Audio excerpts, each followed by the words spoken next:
This, really quick, the reason we're using the cage and the net is because these wires for this here, those work with a little shell, a glass shell, right? Typically, two happens. The shell will crack and what happens. But if you hit this, the glass is so small, the shell will crack anyway, and it will think a fire starting.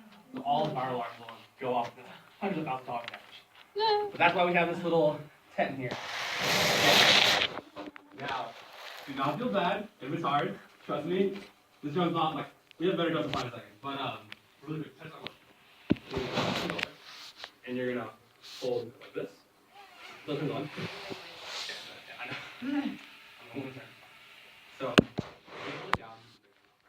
So you're turned off with that, right? Okay. So, this control will choose elevation. So if you imagine elevation will be your movement, so everyone knows X, Y, and Z axis, right? Yes. Mm-hmm. Elevation will be your movement along the Z axis. Okay? X, Y.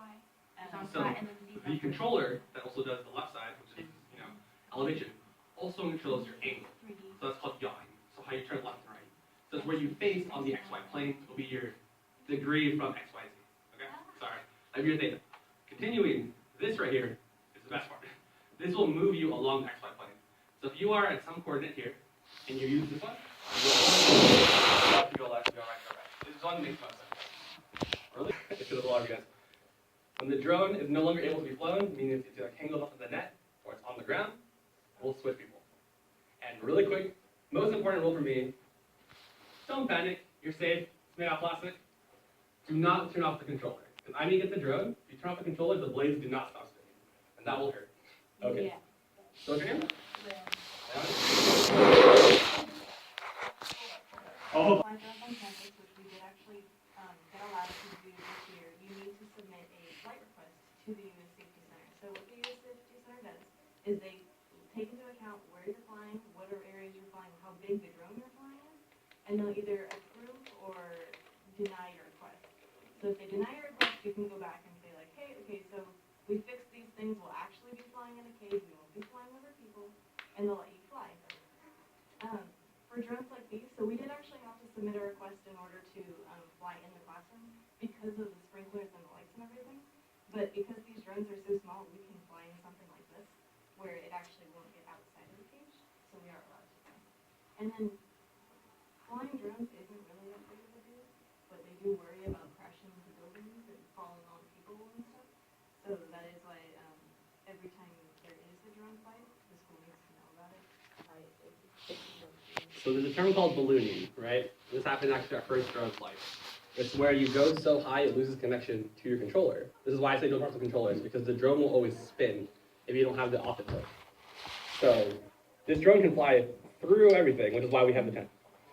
So there's a legal limit to how much you're allowed to fly in public space, which is 400 feet. But as far as indoors, you have to determine that. So if you use like bigger drones, a lot of them have elevation control, and so we could set like a fake perimeter and height for how high you're allowed to go. But since this is a smaller drone, we use it for training, it does not have that. They want you to mess up, they want you to learn.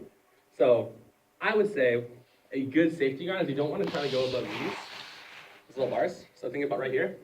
And it's cool, you're sitting down, I was gonna say to you. I was gonna let you do it without sitting down first, but the lower you are in comparison to drone, the easier it is to fly. It's a surprising thing, but perspective and point of view really help out a lot. Name of it, X1000. My wingspan. Wow, that's great. So it's like 6 feet wingspan, I think. So then how experienced do you have to be in order to be able to fly that? Like how many, do you have like, how do you gauge it? Do you gauge it between like flight hours or? So you actually have to get a license. So there is something called a remote pilot's license, and it's better than okay, so before the 107 section came out, that was the recent laws that were just passed by the FAA, you actually needed to get a full-on pilot's license. So you had to be able to fly a real plane in order to fly like these little planes, which is kind of ridiculous. So they just changed the rules on that. But for the big ones, you need a remote pilot's license. I think for small drones, if it's above 55 pounds, which I'm sure that one is, you actually do need a full pilot's license. Wow. Which requires a number of flight hours. It's like $2,000+ to get all the training. Yeah. And, really quick though, so using Merced is pretty amazing for one thing, at least in my opinion. And there's a lot of other reasons, but for me personally, we have this place called Mesa Lab, which is mechatronics, embedded systems, and automation. So this place over here has the largest drone research lab out of any school period right now. So one of the things Merced is leading in the world, thankfully. So if you like drones, Merced's in school. So here at Merced, we have drone classes, we have a drone lab.